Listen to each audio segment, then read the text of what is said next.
किसने पढ़ाया? हाथ उठाइए।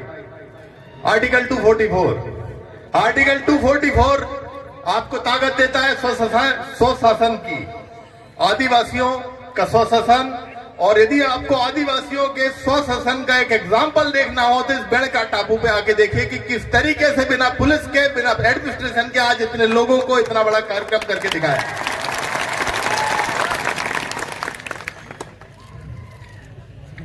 ये जो धरती है, सोम, माही और जाखम नदियों का जो संगम है, जहां पर ये जो बेड़का टापू है, मैं इसको बेड़ेश्वर नहीं कहूंगा क्योंकि शुरुआत अतिक्रमण की नाम से होती है। जब बेड़ के साथ ईश्वर जोड़ दिया जाता है तो बेड़ेश्वर होता है। मैं बेड़ेश्वर नाम नहीं बोलूंगा, मैं इसे बेड़का टापू ही बोलूंगा। और ये बेड़का टापू आदिवासियों का स्वाभिमान का, आदिवासियों की अस्मिता का और आदिवासियों की पहचान का एक सबूत है। एक वो भूमि है जो हजारों साल से, जो बेड़का भील, जो मावजी महाराज है, ये उनकी कर्म भूमि है और इस कर्म भूमि को हम लेकर रहेंगे। और इस मंच से मैं आज राजस्थान के मुख्यमंत्री को चेतावनी देना चाहता हूं कि अपने राजस्व रिकॉर्ड में कलेक्टर को आदेश दे दो कि ये जो भूमि है इसको राजस्व रिकॉर्ड में आदिवासियों के नाम कर दे। और सिर्फ इस भूमि से काम नहीं चलेगा। जो संविधान में आपको पावर दिए हैं वो टीएससी के अंदर दिए, ट्राइबल एडवाइजरी काउंसिल। जो ट्राइबल एडवाइजरी काउंसिल, हमको डमी काउंसिल नहीं चाहिए, हमको ऐसा अध्यक्ष नहीं चाहिए जो चीफ मिनिस्टर जिसका चेयरमैन हो। उदयपुर का जो टीएससी का कार्यालय है उस पर भील प्रदेश और इस आदिवासी परिवार का कब्जा होना चाहिए। कम से कम 80% पोस्ट जो है, कम से कम 80% जो पोस्ट है वो आदिवासी परिवार के लोगों को आपको दी जाए। और आप लोग तय कीजिए कि अध्यक्ष कौन होगा। मैं आपसे वादा करता हूं कि 2023 के पहले वो आदमी टीएससी का चेयरमैन होगा। मेरी उच्च स्तर पे बात हुई और मैंने उनको बोला है कि जहां जहां पर टीएससी का गठन हुआ है वहां पर चीफ मिनिस्टर टीएससी का चेयरमैन नहीं होना चाहिए, वहां पर चेयरमैन आदिवासी समाज से होना चाहिए। और जो टीएससी की पावर मैं आपको बताना चाहता हूं कि टीएससी कैबिनेट से भी बड़ी होती है।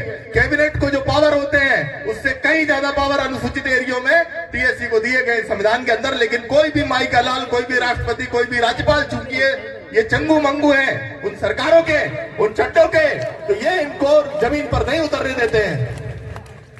गवर्नर क्या कर रहे हैं? गवर्नर एक संघ परिवार की गुलामी कर रहे हैं। राष्ट्रपति क्या कर रहे हैं? संघ परिवार की गुलामी कर रहे हैं। हमको बड़ी खुशी हुई थी जब द्रौपदी मुर्मू जी का नाम आया था, लेकिन जब हमने देखा कि एक शंकर मंदिर में उनको झाड़ू लगाते दिखाया गया, क्या दिखाने चाहते हो आप इस आदिवासी को? किस तरीके से आप दिखाना चाहते हो?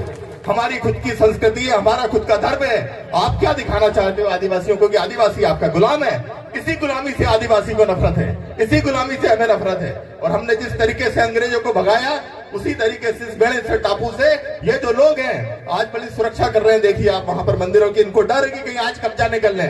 हम लीगली कब्जा करेंगे, लीगली कब्जा करेंगे इस धरती पे। और एक बात और मैं बोलना चाहता हूँ, मुझे पता चला कि यहाँ पर पाखंडवाद के खिलाफ बोलने पर एफआईआर दर्ज कर दी गई।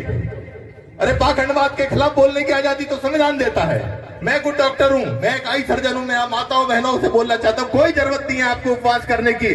न तीज, न चौथ, न छठ, न सप्तमी, बड़ी आज सप्ताह में एक बार कड़कनाथ खाइए। अरे कड़कनाथ का पालन हम करते हैं और कड़कनाथ क्या बोल रहा है? ये पाखंडी, ये पुजारी, ये कड़कनाथ खा रहे हैं, ये राजनीति के सौदागर कड़कनाथ खा रहे हैं। हमको कड़कनाथ खाने की जरूरत है। उन माताओं बहनों में कड़कनाथ में आयरन होता है। सब्जी खाइए, दूध खाइए, अंडा खाइए, खूब खाइए और खूब मेहनत करिए। यदि आप लोग अच्छा नहीं खाएंगे तो आपके बच्चे कुपोषित हो जाएंगे, आपके बच्चे कुपोषित हो जाएंगे, आपका डीएनए कमजोर हो जाएगा। यही तो ये लोग चाहते हैं कि आप लोग उपास रहो, 8-8, 10 दिन आप उपास रहिए। तो हमको इस पाखंडवाद से दूर होना है। जहां तक सांस्कृतिक अतिक्रमण का सवाल है, मैं आपको बहुत सारे उदाहरण दे सकता हूं। महाकालेश्वर का नाम आपने सुना होगा। महाकालेश्वर की स्थापना किसने की? उज्जैन की स्थापना किसने की? गर्दभील ने की।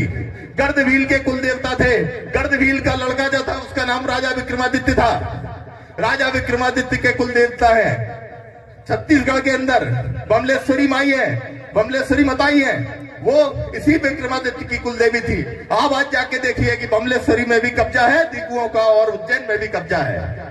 ओमकारेश्वर के अंदर ओमकारेश्वर की स्थापना राजा मंदाता जो थे, नाथुभील ने ओमकारेश्वर की स्थापना की, आज आप ओमकारेश्वर में जाके देखिए, ओमकारेश्वर में उन्हीं लोगों का कब्जा है। तो यदि आप लोगों ने आवाज नहीं उठाई तो धीरे धीरे कर आपके जितने भी आस्था स्थल है, 90% जो आस्था स्थल है वो पहाड़ों पे है। वो पहाड़ों पे कौन रहता था? आदिवासी रहते थे। वहां जो देवी देवता किसके हैं? आदिवासियों के हैं। साले ये यूपी बिहार के पंडे कहां से आ गए? हमारे संस्थानों पे, हमारे आस्था स्थलों पे हमको कब्जा करना होगा। हम संवैधानिक तरीके से, हम जो लोग हैं संविधान को मानने वाले लोग हैं, हमको मजबूर मत करिए कि हम बिरसा मुंडा और टंट्या भील के रास्ते पे जाएं। हमको चुपचाप हमारे अधिकार, हमको चुपचाप हमारे आस्था स्थल सौंप दीजिए, नहीं तो ये आदिवासी अभी तो जागा है।